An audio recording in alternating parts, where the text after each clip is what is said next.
நாங்க வளர்ச்சிக்கு எதிரானவெல்லாம் கிடையாது. ஏர்போர்ட்டை வரக்கூடாதுன்னு நான் சொல்லல, இந்த இடத்துல வரக்கூடாதுன்னு நான் சொல்றேன்.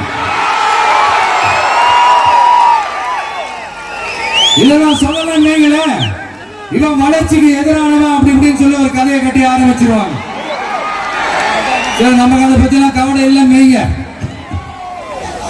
எல்லாத்துக்கும் மேல இன்னைக்கு இந்த பூமியில வாழ்ற எல்லா உயிரினங்களோட இருப்பையும் புவி வெப்பமயமாதல் பயமுறுத்திட்டு இருக்கு. அதனுடைய ரிசல்ட் தான் ஒவ்வொரு வருஷமும் இந்த மழை காலத்துல வெள்ளத்துல சென்னை சிட்டி எப்படி தத்தளிச்சுக்கிட்டு இருக்கிறத நம்ம பாக்குறோம். இப்ப ரீசன்ட் டைம்ல எடுத்த ஒரு அறிவியல் ஆய்வுல ஒவ்வொரு வருஷம் சென்னையில வர ஃப்ளட்டுக்கு காரணமே இங்க இந்த சுற்று வட்டார பகுதியில் இருக்கிற சதுப்பு நிலங்களை நீர்நிலைகளை அழிச்சது தான் சொல்லுது.